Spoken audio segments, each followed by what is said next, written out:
আসসালামু আলাইকুম। প্রিয় দর্শক, অন্য মঞ্চের আলাপচারিতায় আপনাদের সকলকে আমন্ত্রণ জানাচ্ছি। নমস্কার। ঢাকার মার্কিন দূতাবাসের নিরাপত্তা হঠাৎ মাত্রাতিরিক্ত জোরদার করা হয়েছে।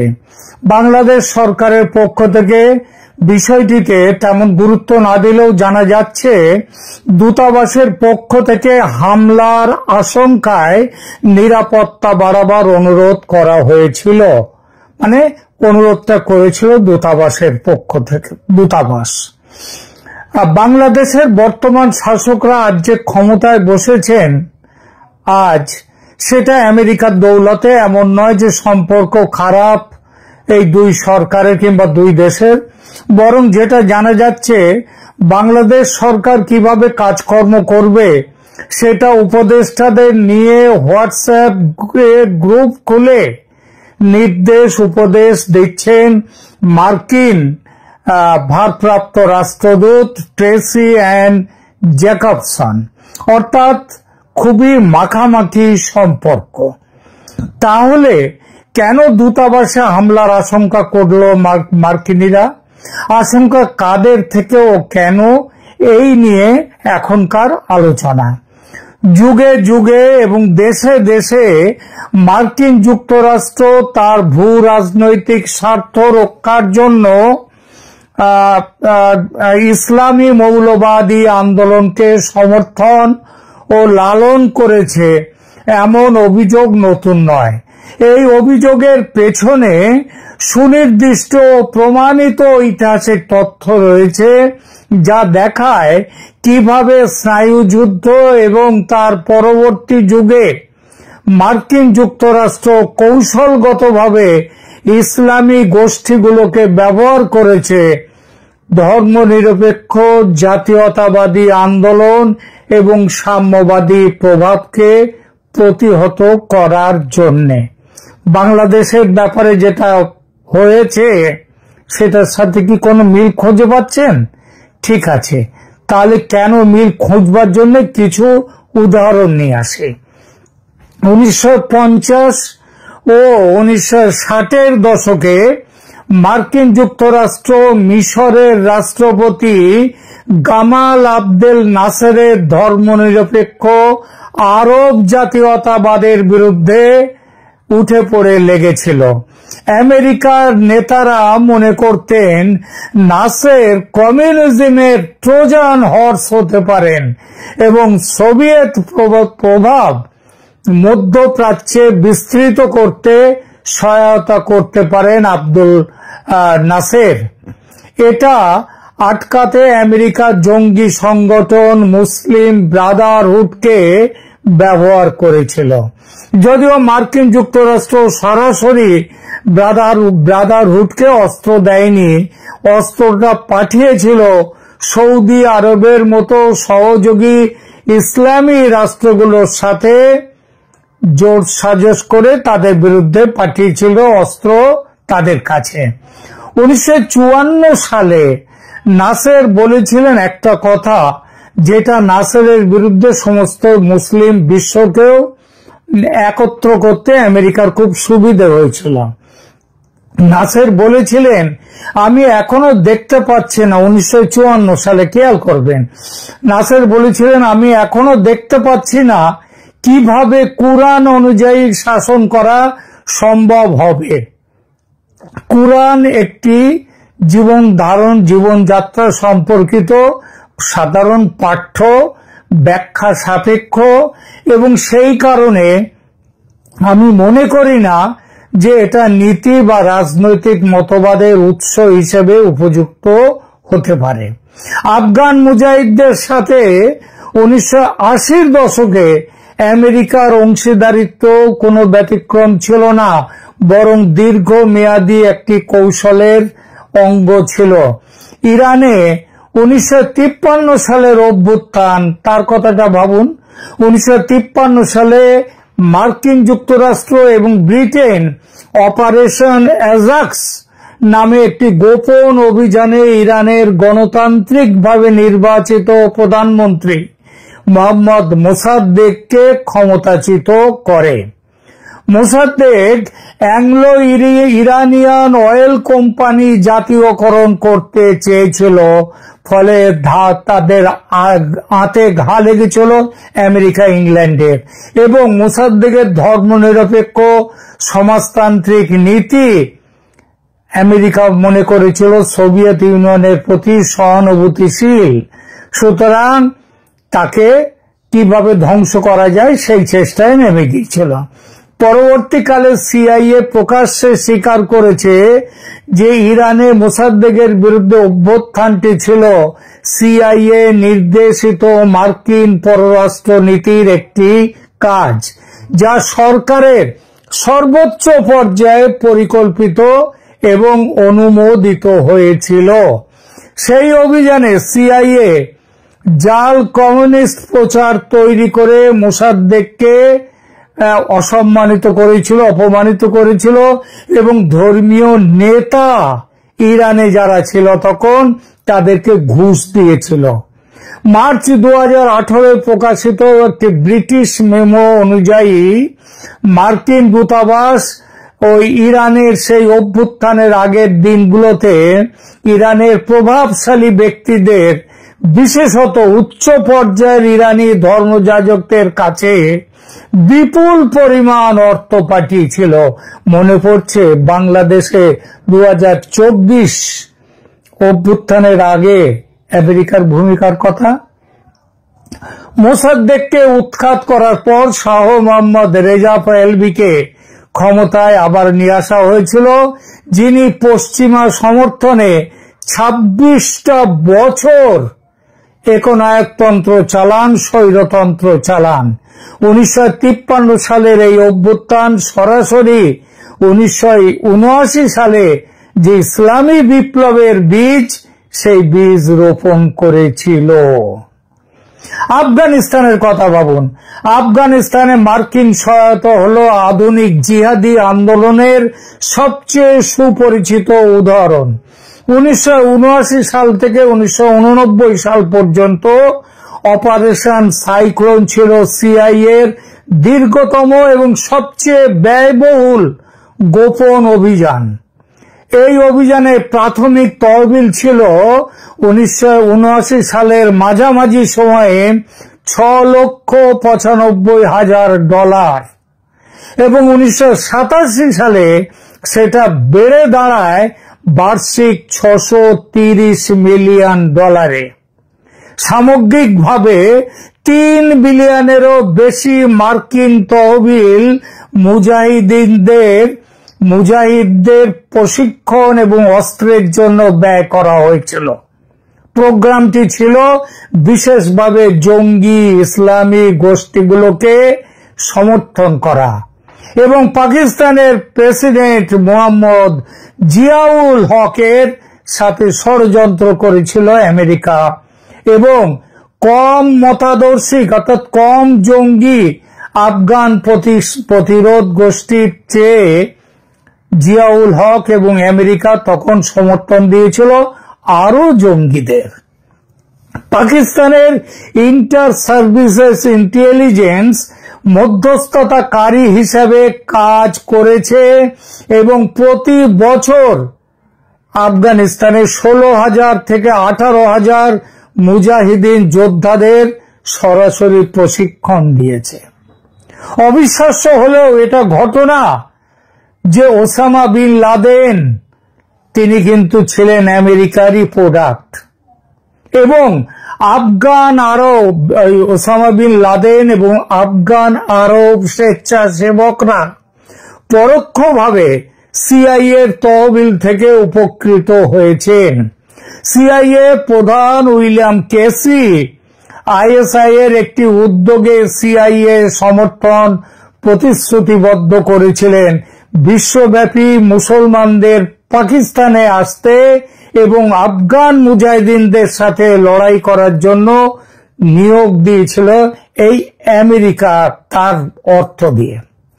স্যার মার্টিন ইউয়ান্স একজন বড় কূটনীতিক এবং বিশ্লেষক, তিনি নোট করেছেন যে আরব বিদেশি যোদ্ধারা আইএসআই এবং প্রতিরোধ সংগঠনের মাধ্যমে সিআইএর তহবিল থেকে উপকৃত হয়েছিল এবং এটা অনুমান করা হয়েছে যে 1988 সাল পর্যন্ত $800 মিলিয়ন খরচে পাকিস্তানে 35,000 আরব আফগান তারা সামরিক প্রশিক্ষণ পেয়েছিল, যারা পরে বিন লাদেনের সহযোগী হয়েছিল।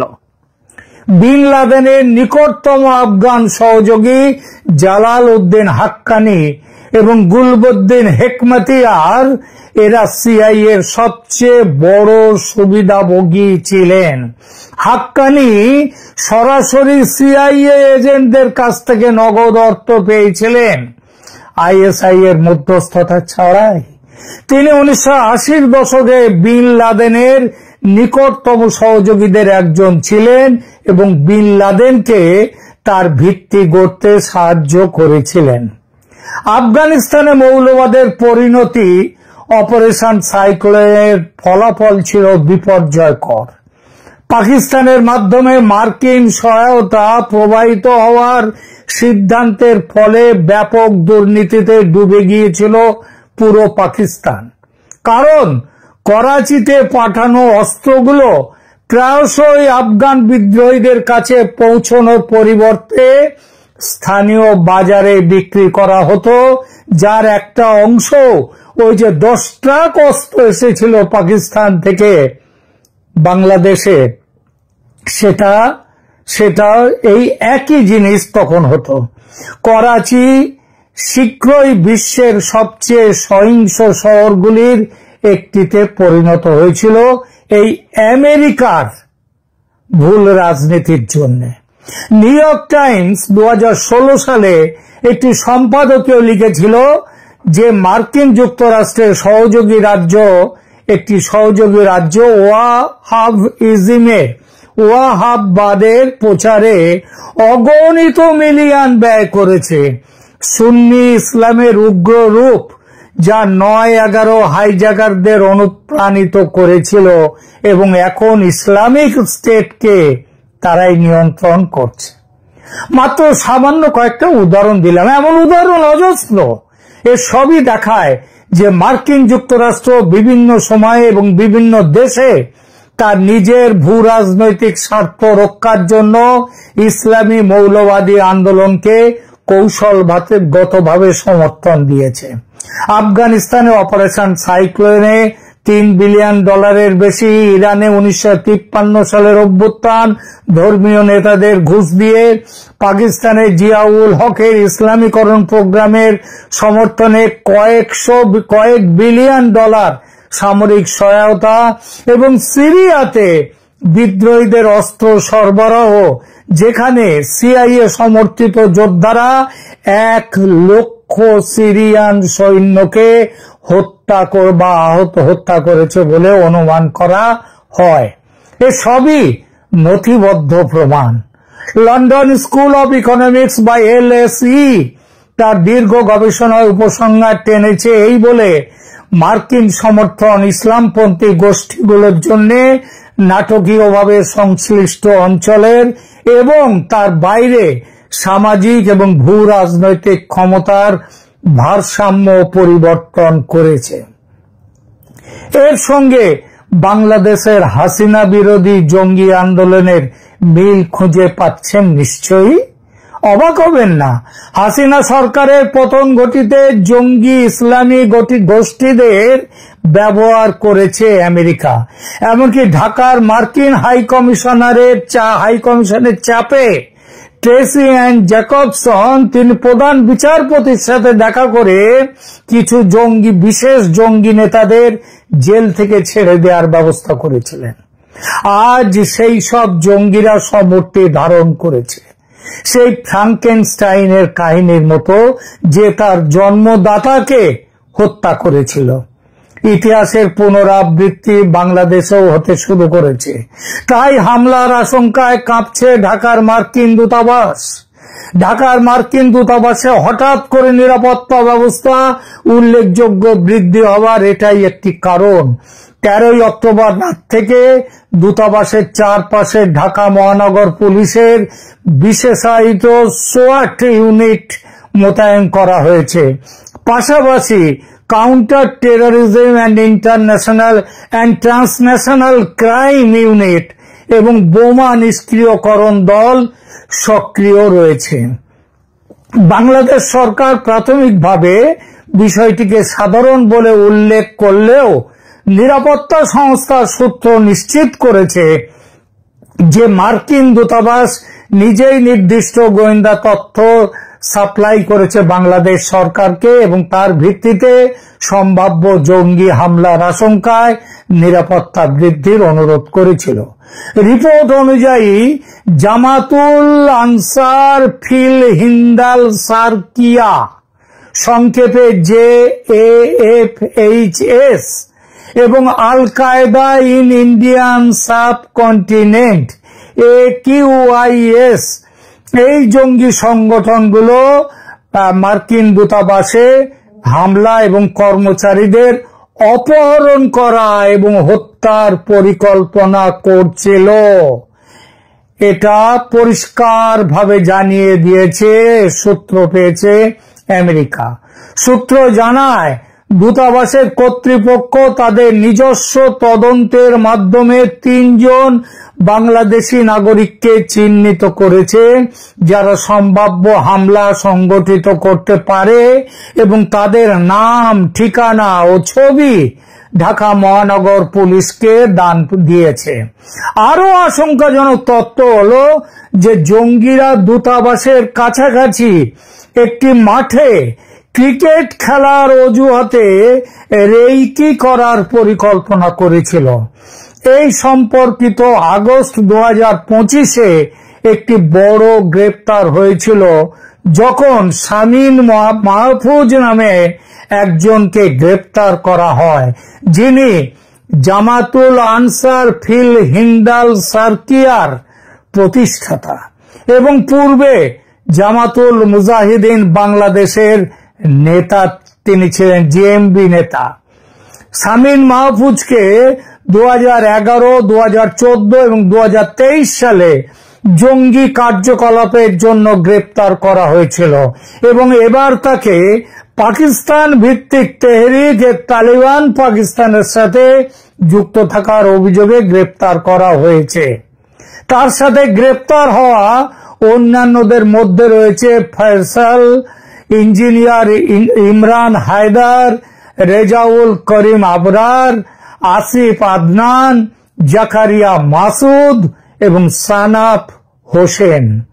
গুরুত্বপূর্ণ তথ্য হলো এই মামলার আশঙ্কা এবং সমস্ত তথ্য ঢাকাকে দিয়েছিল খোদ ওয়াশিংটন। ওয়াশিংটন থেকে প্রাপ্ত গোয়েন্দা তথ্যের ভিত্তিতে এই অভিযান পরিচালিত হয়েছিল এবং জুলাই 2025-এ মার্কিন দূতাবাসের চার্জ ডে অ্যাফেয়ার্স তিনি স্বরাষ্ট্র উপদেষ্টা লেফটেন্যান্ট জেনারেল জাহাঙ্গীর আলম চৌধুরীর সাথে দেখা করেন এবং তখন থেকে জুলাই থেকে বিশেষ নিরাপত্তা ব্যবস্থার অনুরোধ করেন। কেউ কেউ সন্দেহ করছেন যে বাংলাদেশ সেনাবাহিনীতে সাম্প্রতিক উত্তেজনা এবং অসন্তোষের সাথে দূতাবাসের নিরাপত্তা হুমকির যোগ আছে কিনা। সরাসরি যোগসূত্রের কোনো প্রমাণ পাওয়া যায়নি, এটা ঠিকই। তবে সামরিক বাহিনীর মধ্যে সাম্প্রতিক যে বিক্ষোভ, যে ঘটনাগুলো ঘটছে বাংলাদেশের সামগ্রিক পরিস্থিতিকে অস্থিতিশীল করেছে বলা বাহুল্য এবং এর সুযোগ নিতে চাইছে ওখানকার জঙ্গিরা, ইসলামী জঙ্গিদের সঙ্গে বাংলাদেশ জামায়াতে ইসলামী দলের কোনো কি যোগ আছে? জামায়াতে ইসলামী আমেরিকার উপর বিশেষভাবে ক্ষুব্ধ, এমন সরাসরি প্রমাণ পাওয়া যায়নি। তবে বাংলাদেশে মার্কিন নীতি এবং ইসলামপন্থী দলগুলোর মধ্যে জটিল সম্পর্ক রয়েছে।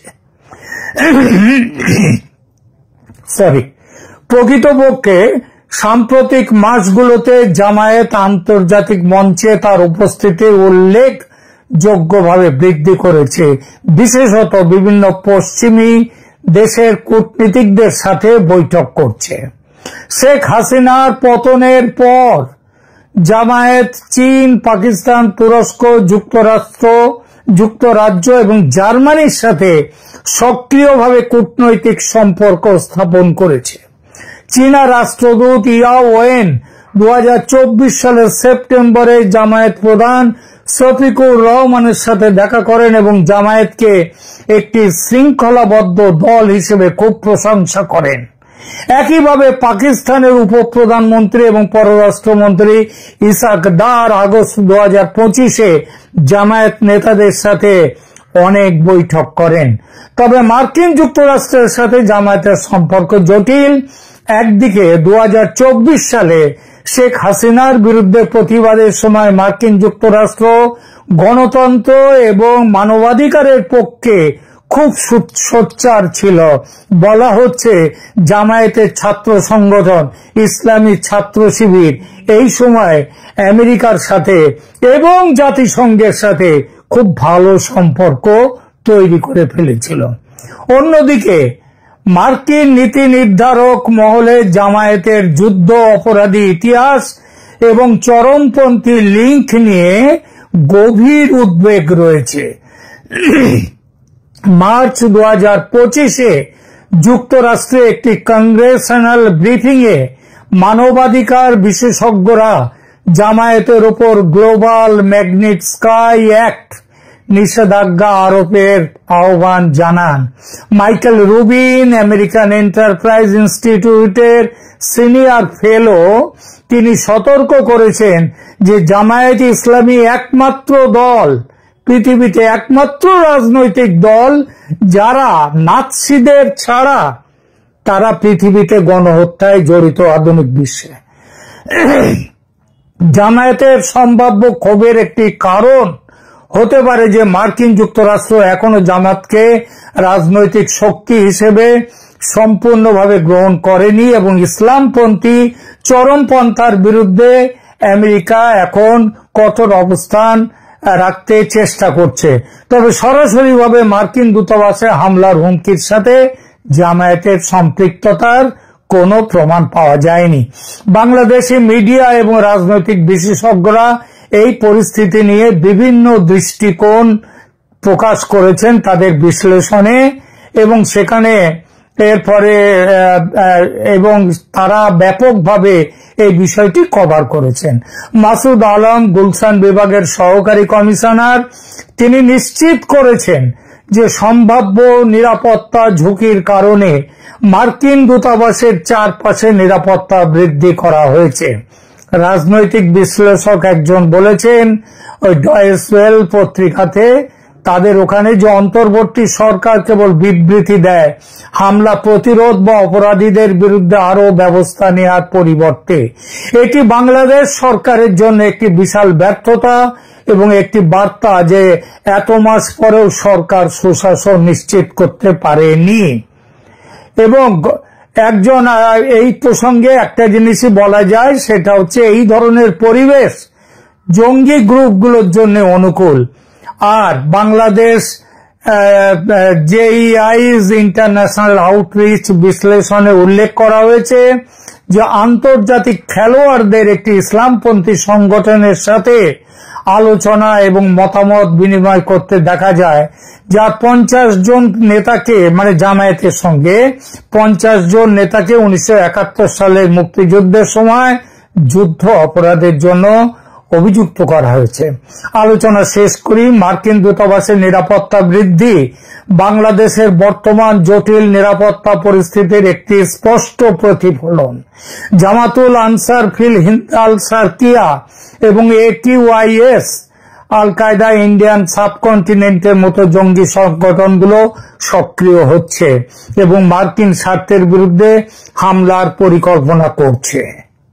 সেনাবাহিনীতে সাম্প্রতিক উত্তেজনা এবং জামায়াতের ক্রমবর্ধমান রাজনৈতিক প্রভাব এই পরিস্থিতিকে আরো জটিল করে তুলেছে।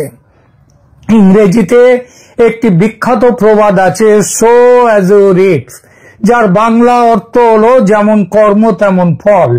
বাংলাদেশে আমেরিকা যা করেছে তার ফল তো তাকে ভুগতেই হবে। হামলার আশঙ্কা এই তো সবে শুরু, ক্রমশ বাড়বে। দুঃখের কথা, এর ফল ভুগতে হবে বাংলাদেশের সাধারণ মানুষকে। এখনকার ক্ষমতা তুমি কার?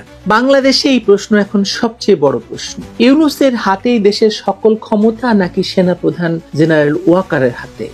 আমার বিশ্লেষণ বলছে এই মুহূর্তে এই দুজনের কারো হাতেই বাংলাদেশের ক্ষমতা নেই। ক্ষমতার কেন্দ্র এই দুজনের হাত ছাড়া হয়ে বিভিন্ন পকেটে চলে গেছে এবং সেই পকেটগুলো চালাচ্ছে নানা বিদেশি চক্র, দেশি চক্রও আছে। চলুন বিষয়টা আরো বিস্তারিত আলাপ করে দেখা যাক। এটা পুরনো খবর যে বাংলাদেশ এখন এক গভীর রাজনৈতিক, সামাজিক, রাষ্ট্রিক সংকটের ভিতর দিয়ে যাচ্ছে। উপরে যতই শান্ত দেখাক না কেন, বাস্তবটা হলো দেশটি কার্যত নিয়ন্ত্রণহীন। কে দেশ চালাচ্ছে, কোথা থেকে নির্দেশ আসছে, কোন শক্তি কাকে ব্যবহার করছে, এই প্রশ্ন এখন শুধু জনতার নয়, রাষ্ট্রযন্ত্রের ভেতরেও ঘুরপাক খাচ্ছে। দুটি প্রশ্ন দিয়ে শুরু করি। প্রথম প্রশ্ন হলো দেশটা চালাচ্ছে কে, আর দ্বিতীয় প্রশ্ন হলো ইউনূস নাকি ওয়াকার। কারণ বাংলাদেশের মতো দেশ আসলে চলে সিভিল মিলিটারির যৌথ ক্ষমতা চর্চায়। বিশেষ করে রাজনৈতিক দলগুলোর হাতে যখন ক্ষমতা থাকে না, তখন এই সিভিল মিলিটারি কেসই সর্বেসর্বা হয়ে বসে। কিন্তু এখন কি ওয়াকার বা ইউনূসের দেশ শাসনের কোনো নিশানা দেখতে পাচ্ছেন কেউ? শেখ হাসিনার পতনের পর 1 বছর পেরিয়ে গেছে। অন্তর্বর্তী সরকারের প্রধান উপদেষ্টা ডক্টর মোহাম্মদ ইউনূস যেভাবে দেশ চালাচ্ছেন, তাতে এখন তার কর্তৃত্ব কতটা বজায় আছে সে প্রশ্নের উত্তর আপনারা ভালো করেই জানেন। সেনাপ্রধান জেনারেল ওয়াকারুজ্জামান একাধিকবার প্রকাশ্যে বলেছেন নির্বাচন ছাড়া স্থিতিশীলতা আসবে না। কিন্তু সেই নির্বাচন আদৌ হবে কিনা কিংবা কে তা আয়োজন করবে তা নিয়েই তৈরি হয়েছে ভয়ঙ্কর অচলাবস্থা। অন্তর্বর্তী সরকারের গঠন কাঠামো থেকে এই সংকটের বীজ বপন করা হয়। ক্ষমতা ভাগাভাগির বদলে তা পরিণত হয় ক্ষমতাহীনতার লড়াইয়ে। প্রশাসন, সেনা এবং গোয়েন্দা মহলে এখন স্পষ্ট বিভাজন। একদিকে ইউনূস ও তার ঘনিষ্ঠ আমলাতন্ত্র, যাদের ভরসা মূলত এনজিও ব্যাকগ্রাউন্ড এবং আন্তর্জাতিক সংযোগ। অন্যদিকে সেনাপ্রধান ওয়াকার, যিনি এক সময়ে 2024 সালের আগস্টে সেনা নেতৃত্বাধীন আন্দোলনের পর নায়ক হিসাবে আবির্ভূত হয়েছিলেন। তিনি বলেছিলেন আমার উপর ভরসা রাখুন, আমি সব ঠিক করে দেব। কিন্তু আজ তিনি কার্যত বন্দী নিজের সদর দপ্তরেই। কার্যত বন্দী, আমি কিন্তু বলিনি ওয়াকারুজ্জামানকে বন্দী করা হয়েছে, কারণ এই গুজব সব জায়গায় চলছে। বিশ্লেষকরা বলছেন দেশের নিয়ন্ত্রণ আসলে কারো হাতে নেই। জেনারেল ওয়াকার বলছেন নিরপেক্ষতার কথা, নির্বাচনের কথা, কিন্তু তাকেই জানানো হচ্ছে তিনি যেন কোথাও না যান, কোনো বৈঠক না করেন। ইউনূস বিদেশিদের জন্য রাষ্ট্রের ফেস, কিন্তু নির্দেশ অন্যত্র থেকে আসে। প্রশ্নটা এখানেই, এই অন্যত্র আসলে কারা? বাংলাদেশ আজ ভূ রাজনৈতিক প্রতিযোগিতার সবচেয়ে স্পর্শকাতর জায়গায় দাঁড়িয়ে আছে। ওয়াশিংটন, ইসলামাবাদ, নয়াদিল্লি, 3 দিক থেকেই চাপ আসছে, তবে প্রভাবের রেখা স্পষ্ট নয়। একদিকে পাকিস্তানি সামরিক গোয়েন্দা চক্রের পুনঃপ্রবেশ, অন্যদিকে মার্কিন ডিপ স্টেটের প্রণোদিত এনজিও নেটওয়ার্ক, ব্যবসায়িক নেটওয়ার্ক। এই দুই অক্ষই ইউনূস সরকারের ভেতর জায়গা করে নিয়েছে। নামমাত্র বাংলাদেশের সিভিল প্রশাসন চলছে, কিন্তু সিদ্ধান্তগুলো আসছে ঢাকার বাইরে থেকে। ইউনূস যখন ভাবলেন তিনি গ্লোবাল গ্রহণযোগ্যতার নিরাপদ ছাতার নিচে আছেন, তখন বাস্তবে সেই ছাতা তাকে ঢেকে রাখেনি, বরং তাকে ব্যবহার করেছে মাত্র। মার্কিনী রণতরী এসে ভিড়েছে বঙ্গোপসাগরে, কিন্তু তা বেশি দিন থাকেনি। ট্রাম্প প্রশাসন এখন ভারতের সঙ্গে ঘনিষ্ঠ হওয়ার চেষ্টা করছে, পাকিস্তানের সঙ্গে তো তার দহরম মহরম চলছে, এবং বাংলাদেশের বর্তমান প্রশাসনের প্রতি তার অনীহা অস্পষ্ট নয়, সেটা প্রমাণিত হয়েছে শারম এল শেখে গাজার যুদ্ধবিরতি এবং গাজা ইসরায়েল চুক্তির যে অনুষ্ঠান হয়েছে। পৃথিবীর তাবৎ বড় বড় দেশের প্রধানমন্ত্রী, প্রেসিডেন্টরা সেখানে গিয়েছেন, ভারত এবং পাকিস্তানের প্রধানমন্ত্রী সেখানে গেছেন, কিন্তু বাংলাদেশ সেখানে দাওয়াতই পায়নি। এই যে ত্রিমুখী একটা বাস্তবতা, ইউনূস আসলে নিঃসঙ্গ হয়ে পড়েছেন। 2024 সালের অগাস্টে তথাকথিত আন্দোলন, গণ অভ্যুত্থান, বিপ্লবের পর থেকেই পাকিস্তানি গোয়েন্দা নেটওয়ার্কের বিশাল তৎপরতা শুরু হয় বাংলাদেশে। তাদের কৌশল ছিল পুরনো, ধর্মীয় শক্তিকে ব্যবহার করে রাজনৈতিক নিয়ন্ত্রণ নেওয়া। জামায়াত শিবিরের পুনর্বাসন, ইসলামী ছাত্র শিবিরের পুনরুজ্জীবন এবং ভারত বিরোধী জাতীয়তাবাদী স্লোগান সবকিছুই পাকিস্তানি ছকের অংশ। ইউনূস প্রশাসন এই চক্রকে ঠেকাতে চায়নি, বরং এমন ভাবে ব্যবহার করেছে যে মনে হয়েছে তারা ক্ষমতার অংশীদার। এখন তারা ইউনূসকে খেয়ে ফেলতে চাইছে। রাষ্ট্রীয় নিরাপত্তা আজ সেই চক্রের পুরো দয়ার উপর নির্ভরশীল হয়ে দাঁড়িয়েছে। এই যে রজার রহমান ওরফে খলিলুর রহমান তাদের নেতৃত্ব দিচ্ছেন এই নিরাপত্তা বিষয়টিকে, এবং এই রজার রহমান এবং জেনারেল ওয়াকারের মধ্যে দ্বন্দ্বটাই আসলে মূল দ্বন্দ্ব। এই প্রথম বাংলাদেশের 54 বছরের ইতিহাসে সেনাবাহিনীর উপর এমন একজনকে বসানো হয়েছে যার নাম ধাম পরিচয় আমরা কেউ জানি না, যিনি পালিয়ে যান, যিনি নিজের আত্মপরিচয় গোপন করে রজার রহমান হয়ে যান, এবং তার বিরুদ্ধে খুনের অভিযোগ পর্যন্ত রয়েছে। আর জেনারেল ওয়াকারের হাতে এখন শুধু আনুষ্ঠানিক কর্তৃত্ব আছে, বাস্তব শক্তি কতটুকু আছে সেটা প্রশ্নবিদ্ধ। তার সিদ্ধান্ত আটকে যায় সিভিল উপদেষ্টা কাউন্সিলে, যেখানে পাকিস্তান ঘেঁষা কর্মকর্তারা খুবই প্রভাবশালী। সামরিক শৃঙ্খলার ভেতরও এখন অনেক সন্দেহ, আতঙ্ক আর বিভক্তি। আইসিটি থেকে উচ্চ পদস্থ সেনা কর্মকর্তাদের বিরুদ্ধে গ্রেপ্তারি পরোয়ানা জারি, এটা চূড়ান্ত আঘাত। ক্যান্টনমেন্টের ভেতর এখন যে নীরব ক্ষোভ তা শুধু ব্যক্তিগত নয়, প্রাতিষ্ঠানিকও। একদিকে ইউনিফর্ম পরা অফিসারদের হাত করা পরানো হচ্ছে, অন্যদিকে সরকার বলছে আইনের শাসন। কিন্তু সৈনিকের কাছে এই ব্যাখ্যা তো অর্থহীন। তারা দেখছে রাষ্ট্র তাদের ইজ্জত রক্ষায় আর পাশে নেই। জেনারেল ওয়াকার জানেন একবার সেনাবাহিনীর মনোবল ভেঙে গেলে দেশ আর টিকবে না।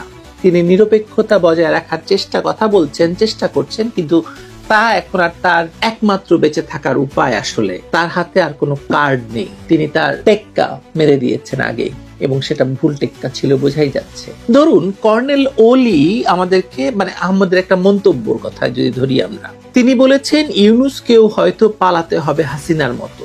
আমার তো মনে হয় রোম থেকে ফিরে এসে এই বাস্তবতার মুখোমুখি ইউনূসকে হতে হবে, এবং এই বাস্তবতা নিয়ে ইউনূসকে টিকে থাকতে হবে যে কদিন তিনি টিকে থাকেন বাকি দিনগুলি। দেশের অর্থনীতি টালমাটাল, ব্যাংক খাত ভেঙে পড়েছে, ব্যাংকে নাকি 5,000 টাকাও তুলতে পারছে না মানুষ, বেকারত্ব বাড়ছে এবং প্রশাসনের ভেতর ভয়। ইউনূসের চারপাশে যারা আছেন তারা মূলত এনজিও প্রজেক্টে অভ্যস্ত লোক, রাষ্ট্র পরিচালনায় তারা সম্পূর্ণ অদক্ষ। তিনি আন্তর্জাতিকভাবে সভা করেন, কিন্তু দেশের মাটি হারাচ্ছেন প্রতিদিন। বাংলাদেশের ডিপ স্টেট এখন বহু স্তর বিশিষ্ট। একদিকে পাকিস্তান ইন্টারেস্ট, অন্যদিকে মার্কিন ডিপ স্টেটের নেটওয়ার্ক, এনজিও নেটওয়ার্ক, এবং অস্ত্র অর্থের যোগানদাতা হিসাবে 2024 সালে যারা ক্ষমতায় বসিয়েছে তারা এখন ক্ষমতার ভাগ চায়। মাঝখানে কি স্থানীয় রাজনৈতিক ইসলাম, পলিটিক্যাল ইসলাম, জঙ্গিবাদ এবং তাদের ক্ষমতার দখলের স্পৃহা।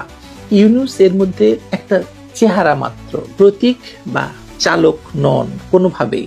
তাহলে কে চালাচ্ছে দেশ বলেন তো? ইউনূস না চালান, ওয়াকার যদি নিয়ন্ত্রণহীন হন, তাহলে কে চালাচ্ছে দেশ? এই প্রশ্নের উত্তর খুঁজতে গেলে দেখা যায় ক্ষমতার আসল রূপরেখা এখন শ্যাডো গভর্নমেন্টের হাতে, মানে ছায়া সরকারের হাতে। একটি যৌথ কাঠামো আছে যেখানে পাকিস্তানি সামরিক গোয়েন্দা, জামায়াত শিবির নেতৃত্ব এবং কিছু বিদেশি স্ট্র্যাটেজিক অ্যাডভাইজার মিলে দিক নির্দেশনা দিচ্ছে। তারা ইউনূসকে ব্যবহার করছে বৈধতার প্রতীক হিসাবে, ওয়াকারকে রাখছে নিয়ন্ত্রিত নিরাপত্তার চেহারা হিসাবে। বাংলাদেশের এই অবস্থা কেবল অভ্যন্তরীণ প্রশাসনিক সংকট নয়, এটি এক ভয়াবহ মানবিক বিপর্যয়ের শুরু। অর্থনীতি, শিক্ষা, এমনকি জাতীয় মর্যাদা সব জিম্মি হয়ে পড়েছে এমন এক জোটের হাতে বা এমন এক গোষ্ঠীর হাতে যারা মূলত দেশের স্বার্থ দেখে না। তারা তাদের স্বার্থ দেখে, ক্ষমতার স্বার্থ দেখে এবং দেখে বিদেশিদের স্বার্থ। তার মানে হলো আজ বাংলাদেশের রাষ্ট্রীয় ক্ষমতা এক ভাঙা দোলনার মতো। আপনি দোলনা দেখেছেন না, বাচ্চাদেরকে দোলায় যে?